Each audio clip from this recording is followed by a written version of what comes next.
Welcome to Blue Talks.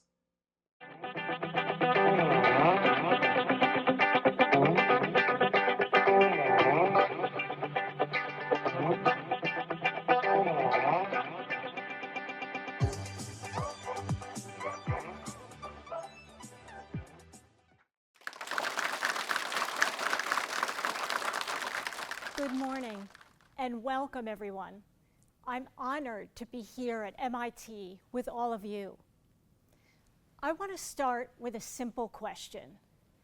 Is this glass half full or half empty? It's a question we've all heard before, often used to determine whether somebody is an optimist or a pessimist. But today, I'd like to take this concept a bit further. I'd like us to explore how our perception of that glass directly impacts our well-being and how we can actively cultivate a mindset that helps us thrive, even when life doesn't go according to plan. While that intro you heard before I came out may have sounded impressive, that has not always been me. A few years ago, I received a difficult medical diagnosis. It was unexpected and life-changing. And at first, I found myself consumed by fear and uncertainty. My natural optimism and belief that the glass was always half full, well, that just seemed to disappear overnight. Instead of seeing possibilities, I saw only limitations. I became unrecognizable to myself, questioning my strength and my resilience in a way that I never had before. Like so many of us do when we're facing hardships and crossroads, I fell into that cycle of asking, why me? And dwelling on everything I felt I had lost.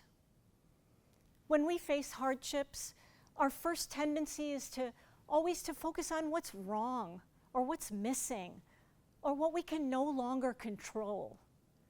The COVID-19 pandemic, that was a clear example of this collective struggle.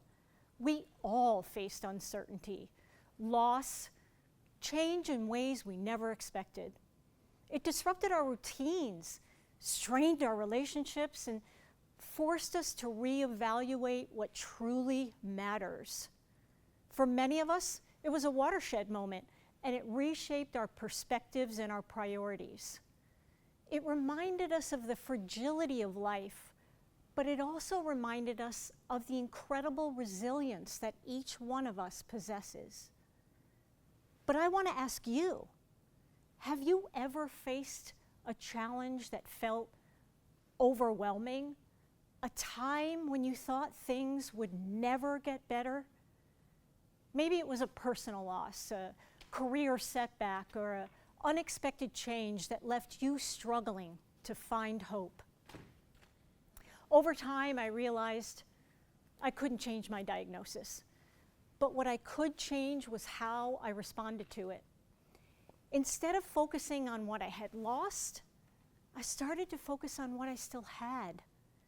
My family, my passions, the ability to find joy in a small moment. This shift in perspective, it didn't happen overnight, but it transformed the way I saw my own circumstances. It taught me the power of resilience, gratitude, and the choice to see my glass as half full again, rather than half empty. My struggles and the struggles I saw others face, they were what inspired me to write my book, Strive for More. M.O.R.E. That acronym stands for meaning, optimism, relationships, and engagement. 4 key pillars that positive psychology researchers and I believe contribute to a fulfilled and balanced life. Through my experiences, I learned that these 4 elements, they're essential to our well-being no matter what challenges come our way. The power of our perspective, the way we see the world, the lens through which we view challenges and opportunities, it has a profound effect on our emotional and mental health. Studies have shown that optimism is linked to lower levels of stress, better cardiovascular health, and even a longer lifespan. But optimism isn't about blind positivity or seeing the world through rose-colored glasses. It's about how we interpret our situations and how we choose to respond. Here's an example. Let's imagine two people. They're both in the same situation. They both lose their jobs unexpectedly. One sees it as a devastating loss, focusing on the feelings of failure and fear of the unknown. The other sees it as an opportunity, maybe to pivot into a new career or learn some new skills or even start a business. The circumstances are the same, but the outlook is different, and that outlook will shape the next steps that they'll take. So let's dive a little deeper into those 4 pillars of well-being, or the blueprint for a fulfilling life. Because when we truly understand and embrace these, we set ourselves up for a more balanced and meaningful life. So number 1, meaning. Your why matters. Think about a time when you were truly inspired. Maybe it was a project you were excited about, or a cause that lit a fire in your heart. That's meaning. It gives our lives direction and fuels our resilience. When we understand our why, we don't just survive challenges, we navigate them with purpose. Without meaning, we're just going through the motions. So what's your why? Number 2, optimism. That's the power of perspective. Let's be real. Life throws curveballs, but it's the way we see those curveballs that makes all the difference. Optimism isn't about ignoring struggles. It's about facing them with confidence and hope. It's the belief that setbacks are temporary and we have the power to overcome them. And here's a kicker. Optimism, it's contagious. When we choose a positive outlook, we inspire those around us. Number 3, relationships, our support system. No one thrives alone. The people in our lives, our friends, our family, our colleagues, they're essential to our well-being. Think about the last time you had a deep, meaningful conversation with someone, or shared a laugh with somebody you cared about. That felt good, right? That's because connection is a human need. Science even backs this up. Strong relationships lead to greater overall happiness and better mental health. So who in your life lifts you up? And more importantly, who are you lifting up? And finally, number 4, engagement, finding your flow. Have you ever been so immersed in something that time just seemed to disappear? That's engagement. Being fully present in meaningful activities, whether it's the work you love, a passion project, a hobby, or giving back to your community. Engagement fuels our motivation and brings us a deep sense of fulfillment. The key, find what lights you up and then lean into it. So as you reflect on these 4 pillars, meaning, optimism, relationships, and engagement, ask yourself this: which one needs more attention in your life right now? And what small step can you take today to strengthen it? Because when we nurture these pillars, we don't just live, we thrive. So how does the idea of the glass half full tie into well-being? Well-being isn't just about being happy all the time, being Pollyannish. Well-being is about resilience, balance, a sense of purpose. And when we adopt a glass half full mindset, we shift our focus from what's lacking to what's present. We acknowledge challenges, but we don't let them define us.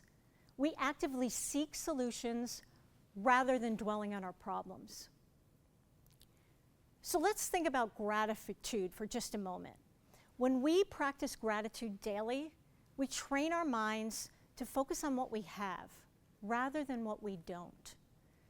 Research suggests that people that regularly focus on what they're grateful for, they have better relationships. They also get better sleep. I don't know about you, but who doesn't want better sleep? This simple shift in focus, it rewires our brains to see abundance rather than scarcity. Psychologist Dr. Ed Diener, he was known for his extensive work on subjective well-being.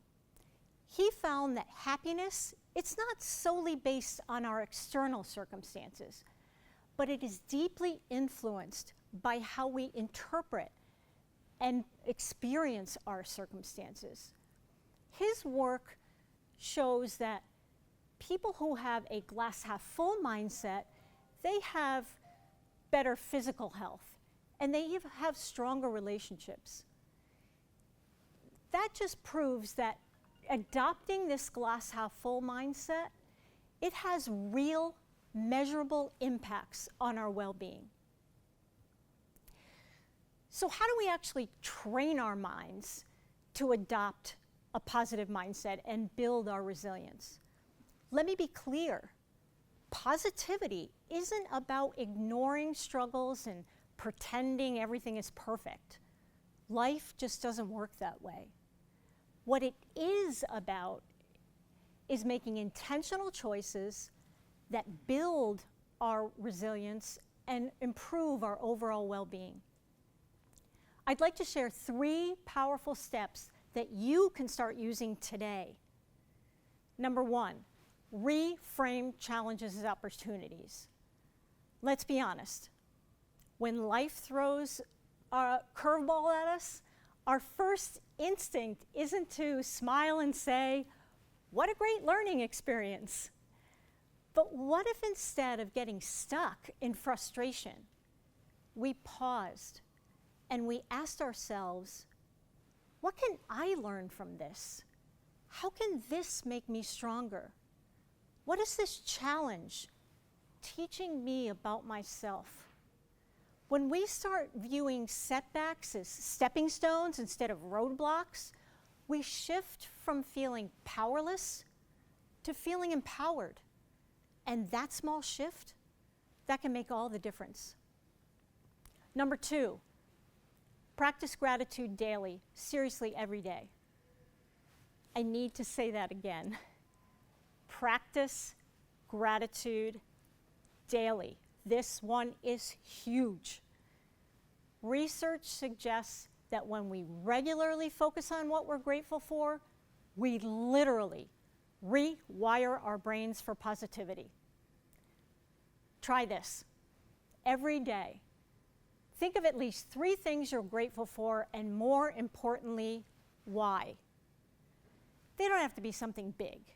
It could be sharing a great hot beverage with a friend, a kind word from a colleague, the feeling of fresh air on your face at the end of a long day. And here's another kicker. Expressing gratitude doesn't just make you feel better, it spreads. When we appreciate the good, we invite more good into our lives. Number 3, surround yourself with positivity. You may have heard the saying, you are the average of the 5 people you spend the most time with. So who's in your circle? Do they lift you up and inspire you, or do they drain your energy? It's not just people. What we consume matters too. The news, social media, conversations we engage in, these all shape our mindset. Choose wisely, because while positivity is contagious, so is negativity. You need to decide which one you're going to let in. So I want to ask you, which one of these 3 steps can you start practicing today? Because the good news, while a positive outlook may not be something we're born with, it is something we can build, one intentional step at a time. So what is the reality of the half-full glass? It's important to acknowledge that life isn't always easy. We all face struggles. We all face loss, moments of doubt and fear. And seeing that glass as half full, it doesn't mean we're pretending that these hardships don't exist. It means that we are choosing to look for the potential of good, even in those difficult times. In the end, your glass, it may be half empty or half full, depending on how you see it. But perhaps the real truth about the glass is that it is always completely full, half liquid, half air.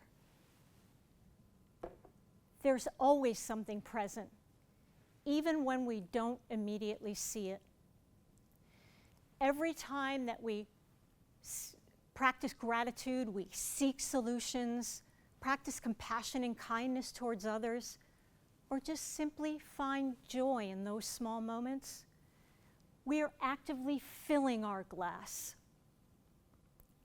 So as you go about your day, I challenge you to reconsider the question, is the glass half full or half empty? Perhaps the better question is, how can you keep filling yours? Well-being is a journey. It's not a destination. And our perspective plays a crucial role in that journey. When we choose a glass half full mindset and strengthen the pillars of meaning, optimism, relationships, and engagement, we empower ourselves to navigate life with resilience, hope, and a greater sense of fulfillment. Thank you.